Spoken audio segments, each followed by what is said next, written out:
Hogan's Alley is a really important part of Vancouver's history, and I did a piece here in 2007. It was actually exactly in this spot where we're about to kind of come up.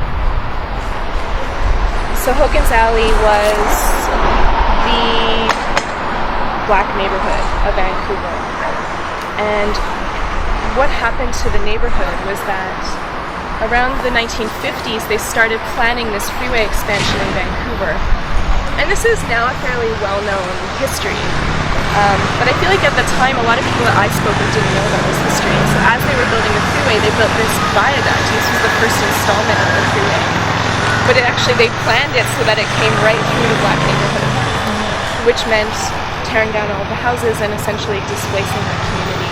I met up with some folks who are part of a group called the Hogan's Alley Memorial Project, and their mission is to, like the name says, memorialize the black history of Vancouver.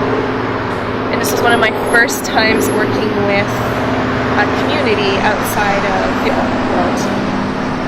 We talked about how to memorialize this space, and it's something that the group, the Hogan's Alley Memorial Project, was working on. They have a blog, they do a lot of events, they've been involved with the Jimi Hendrix Shrine, and I wanted to do an installation, but I wanted the content to come from them.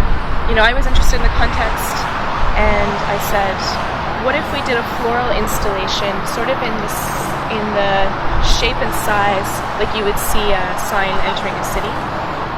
So instead of it saying "Welcome to Vancouver" all in flowers, we had it say "Hogan's Alley welcomes you." And so we were sort of like making an official sign for this very unofficial place that was largely forgotten by the majority of the consciousness of Vancouver and public consciousness of Vancouver. Now we have things like the Hogan's Alley Cafe.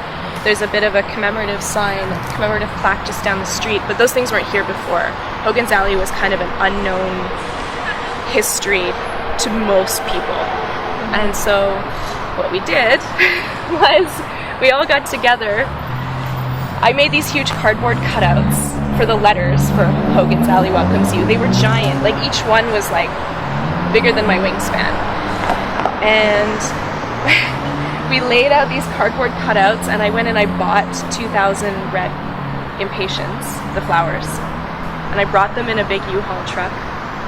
And just on a Sunday morning, we cut the earth out and we started planting these flowers. So we made our own sign without permission, without being sanctioned by the city.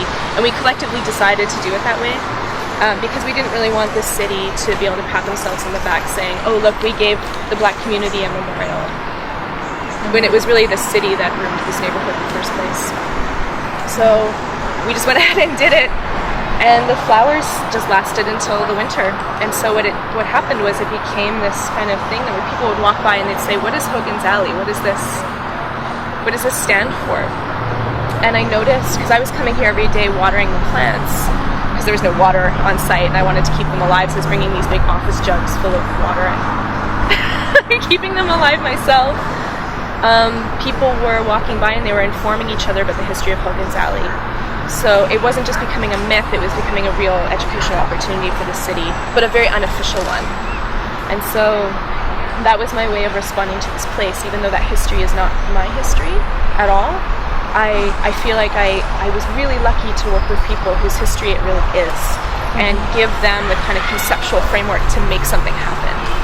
So that was sort of the beginning of my habit to work with other groups of people, other kinds of people with other kinds of interests that are not necessarily art interests, and see what happens when we collaborate.